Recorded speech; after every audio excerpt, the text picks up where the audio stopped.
আজকের দিনটা আমাদের জন্য খুবই স্পেশাল একটা দিন। কারণ হচ্ছে আমরা কম বেশি সবাই জানি গরিবের হজের দিন শুক্রবার। তাই সকাল সকাল ঘুম থেকে উঠেই মা ছেলে দুজনে একটু হাঁটতে গেলাম। কারণ সকালের পাখির কিচিমিচি ডাক, শীতল হাওয়ায় একদম সকালবেলা মনটা ফুরফুরে ওঠে। মনটা অনেক বেশি ভালো লাগে এই সময় হাঁটলে। আর আমি কম বেশি সব সময় একদম সকাল সকাল হাঁটার চেষ্টা করি। যাই হোক বন্ধুরা, আমাদের বাড়ির পাশের রাস্তাটা অনেক বেশি সুন্দর। আর তোমরা বেশিরভাগই আমাকে জিজ্ঞাসা করে থাকো, আপু এই রাস্তাটি কোথায়? এই রাস্তাটি হলো আমাদের বাড়ির পেছনের রাস্তা আর কি, আমাদের ঘরের পাশেই।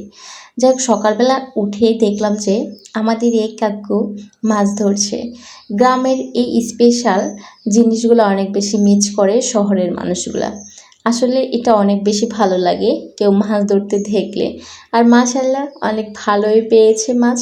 বললাম কখন আসলেন? উনি আমাকে উত্তর দিল এই তো হলো 10-15 মিনিটের মতো। তো সে অনুযায়ী অনেক ভালো মাছ পেয়েছে। আয়াজ বাবা তো নীরবে হাঁটতে হাঁটতেই যাচ্ছে। আর রাস্তাটা ভিউ দেখে আমি তো খুব অবাক হলাম। এত সুন্দর রাস্তা। আর এদিকে তো একটা পাখি বসে আছে। পাখি কিচিমিচি শুনে এত বেশি ভালো লাগছে। নিরালয় গান গায় পাখিটি। আর আয়াজের বাবাকে বলছি, তুমি একটু জোরে জোরে হাঁটো, এই হাঁটা তোমার কিচ্ছু হবে না। ছোটবেলা যখন ক্যাকড়া দেখতাম তখন একদম ধরে পালিয়ে যেতাম, কারণ আমি অনেক বেশি ভয় পেতাম এটা। তবে হ্যাঁ, আমি খেতে অনেক বেশি ভালোবাসতাম এই ক্যাকড়া। আর এখন তো এরকম পাওয়াই যায় না। তবে এটা আমাদের পুকুরে আজকে পাওয়া গেল। তবে দুঃখের বিষয় হলো ওর দুইটা পা নেই। তো যাই হোক, আমি এটা পানিতে রেখে দিলাম। এরপর আবার পুকুরে ফেলে দিয়েছি, কারণ আমি চাইনি ওকে মারতে। আর আয়াজের বাবা কি করলো, আমাদের গাছ থেকে একটা জামের নিয়ে আসলো। এই জাম্বুরাটা একদম লাল টুকটুকে করে বানিয়ে খেলো। এত বেশি ঝাল।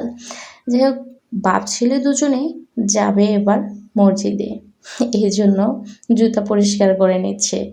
তো তাদেরকে বিদায় দিয়ে আমি আবার ঘরে আসলাম খুব তাড়াতাড়ি করে। বলল যে টাকা দাও, কিছু দিতে হবে মসজিদে। যাই হোক, আমি আমার সামর্থ্য অনুযায়ী দেওয়ার চেষ্টা করলাম।